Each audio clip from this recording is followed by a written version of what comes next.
Hello दोस्तों, जय श्री राम, जय हिंद, जय भारत। आज आज मैं आप लोगों के साथ में आप लोगों से जुड़ा हूँ। उसका ये रीज़न है कि हमारे देश में बहुत बड़े बड़े मुद्दों पे बात चल रही है आजकल। कहीं कहीं बहुत सारे आंदोलन भी हो रहे हैं और इन आंदोलन के बीच में ऐसा लग रहा है कि एक बहुत ही ज़रूरी मुद्दा जो एम्प्लॉयमेंट है, रोज़गार, वो छूट सा गया है। कोई उसकी बात नहीं कर रहा है। और मुझे उम्मीद है कि इस वीडियो के बाद हम सब लोग एक दूसरे से जुड़ेंगे और युवा पीढ़ी को रोज़गार देने में शायद हम लोग कुछ मदद कर सकें। हमारे कुछ सुझाव जो हमारी सरकार है उसके काम आ सके। वैसे तो हमारे जो प्रदेश के मुख्यमंत्री जी हैं, माननीय शिवराज सिंह जी चौहान, वो इस प्रदेश को आगे बढ़ाने के लिए भरपूर प्रयास कर रहे हैं और हमारी उनको बहुत बहुत शुभकामनाएं हैं। एक बहुत ही लोकप्रिय मुख्यमंत्री हैं वो। तो चलिए हम अपने सुझावों के साथ इस वीडियो को आगे बढ़ाते हैं। कुछ बातें जो मैं आपसे करना चाहूँगा वो ये हैं कि हमारे मध्य प्रदेश की लगभग पॉपुलेशन 7.5 करोड़ है। हो सकता है उसके आगे पीछे हो, तो पुराना डाटा भी हो सकता है। हमारे प्रदेश का लिटरेसी रेट जो है वो 70% अराउंड है। इसमें मेल 80% अबव और फीमेल लगभग 60%। तो लिटरेसी रेट तो हमारा जो है वो बहुत अच्छा है, बट जो नॉन वर्किंग पॉपुलेशन है वो हमारे प्रदेश की 56% के अराउंड है। इसलिए नॉन वर्किंग पॉपुलेशन बहुत ज़्यादा है और फार्मर्स हमारे प्रदेश में लगभग 31% है और लैंडलेस एग्रीकल्चर लेबर जो है वो अराउंड 40%। वर्क पॉपुलेशन जो पार्टिसिपेशन रेट है वो 43% है।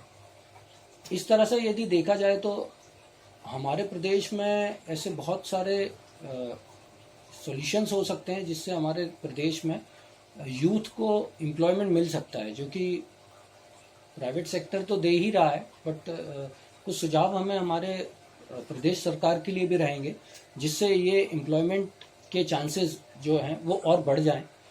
जिसका एक सबसे पहला जो पॉइंट है वो ये है कि यदि रिटायरमेंट एज कम कर दे हमारी सरकार, जो कि लगभग 62-65 के अराउंड करती जा रही है। रिटायरमेंट एज जो है कम होने से लगभग 50 के अराउंड ये एज होनी चाहिए।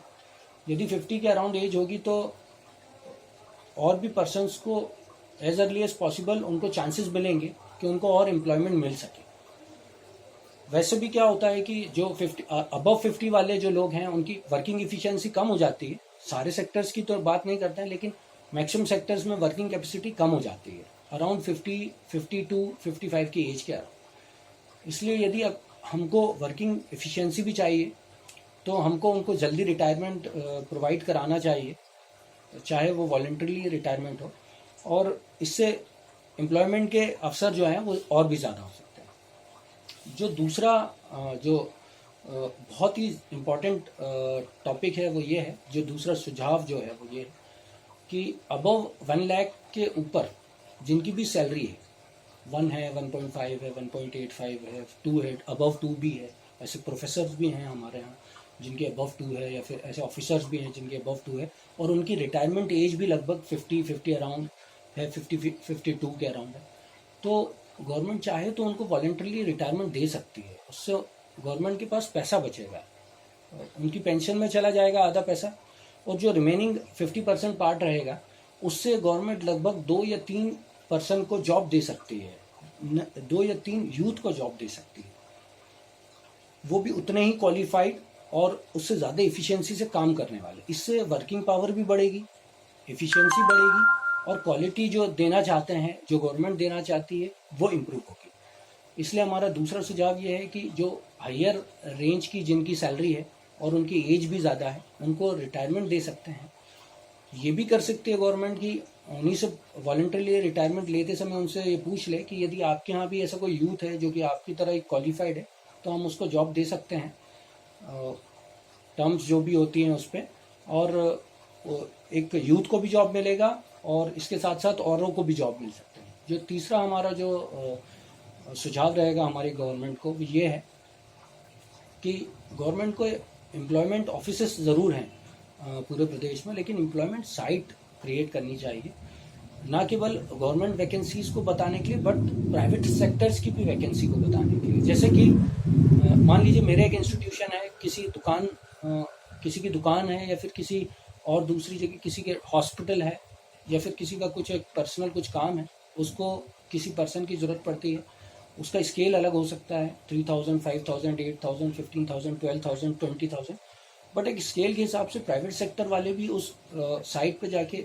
वैकेंसी डाल सकें कि हमारे यहाँ ऐसी रिक्वायरमेंट है, और वो रिक्वायरमेंट उनकी फुलफिल हो जाए, ना केवल उनके ही डिस्ट्रिक्ट, उनके सेम रीजन से, बट अदर डिस्ट्रिक्ट वाला भी उसको जो है वो ग्रैब कर सकता है अपॉर्चुनिटी को, और ऐसे ज़्यादा से ज़्यादा एम्प्लॉयमेंट बढ़ सकते हैं। अभी क्या होता है कि यदि किसी इंस्टीट्यूशन में 1 या 2 वैकेंसी भी हैं प्राइवेट सेक्टर में, तो वो एकदम से फुलफिल नहीं कर सकते हैं, वो लोग वो फिल नहीं कर पाते हैं, वो ढूंढते हैं, तो इससे बेटर है, या ऐड देते हैं, तो इससे बेटर है कि गवर्नमेंट यदि ऐसी कोई अपॉर्चुनिटी देती है जिससे प्राइवेट सेक्टर भी गवर्नमेंट साइट पर जाके अपनी रिक्वायरमेंट डाल सकता है, तो ये भी एक बहुत अच्छा सुझाव हो सकता है। इससे रोज़गार के अवसर बढ़ेंगे, और सरकार कह सकती है कि हमने साइट पे हमने ऐसी व्यवस्था कर रखी यूथ के लिए कि प्राइवेट सेक्टर में भी उनको काफ़ी जॉब मिल रहे हैं, तो उसका आंकड़ा भी उनके पास होगा, उसका डेटा भी उन लोगों के पास होगा। तो ये तीनों जो है सुझाव हो सकता है कि हमारी गवर्नमेंट के किसी काम आए, और यदि आप लोगों के पास भी कोई ऐसे अच्छे सुझाव हों तो आप मेरे YouTube चैनल से जुड़ सकते हैं, मुझसे जुड़ सकते हैं, और मेरे मोबाइल नंबर है जिसको आप नोट कर लीजिए 8770553362। यदि आपके पास सुझाव हैं तो हम सब लोग मिलके हो सकता है कि हमारे प्रदेश के लिए कुछ अच्छा कर सकते हैं। Thank you. जय हिंद, जय भारत, जय श्री राम।